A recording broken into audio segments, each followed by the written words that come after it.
Did you know that one of the greatest battles in history wasn't fought with swords, shields, or armies, but with rivers, frogs, locusts, and even darkness?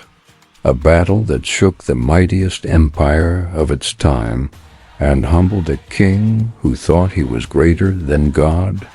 This is the story of the 10 plagues of Egypt, a dramatic showdown between Pharaoh, the self-proclaimed God of Egypt, and the Almighty, the one true God who would stop at nothing to free his people.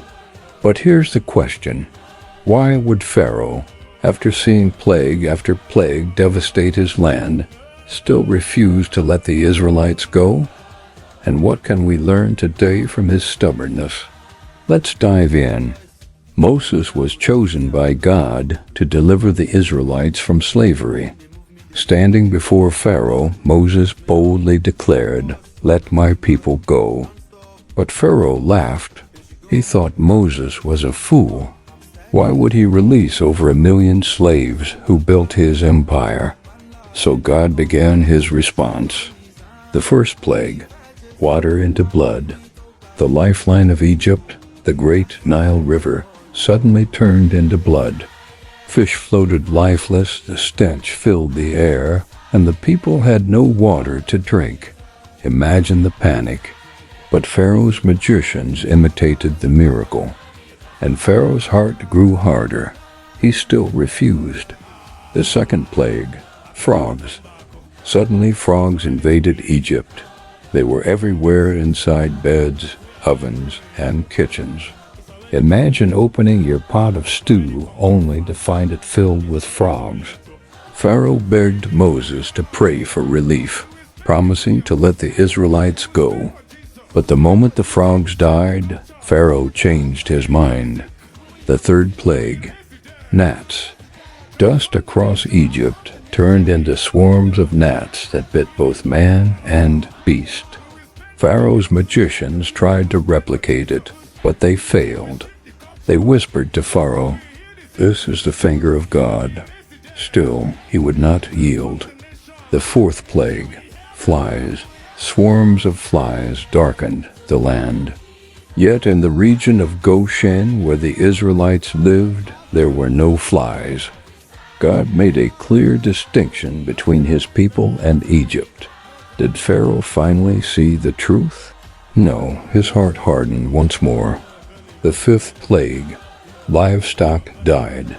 Horses, donkeys, camels, cattle, sheep all dropped dead in Egypt. But the livestock of the Israelites remained untouched. Egypt's economy collapsed, but Pharaoh remained unmoved. The sixth plague: boils. Painful sores and boils broke out on the Egyptians and their animals. Even the magicians who once mocked Moses couldn't stand before him. Yet Pharaoh still resisted. The seventh plague: hail. Thunder roared and hail mixed with fire rained down, destroying crops and livestock left in the fields. Egypt had never seen such a storm. Some Egyptians, by now convinced of God's power, sheltered their animals indoors. But Pharaoh? His pride still burned hotter than the fire in the hail. The eighth plague: locusts. Locusts swarmed across the land, devouring every green thing left after the hail. Egypt was reduced to ruins. Pharaoh's officials pleaded with him, "Let the people go. Do you not see that Egypt is destroyed?" But Pharaoh still resisted. The ninth plague: darkness. For 3 days, thick darkness covered Egypt. No one could see their neighbor. No one moved from their place. Yet in Goshen, the Israelites had light. Can you imagine a darkness so heavy you could feel it?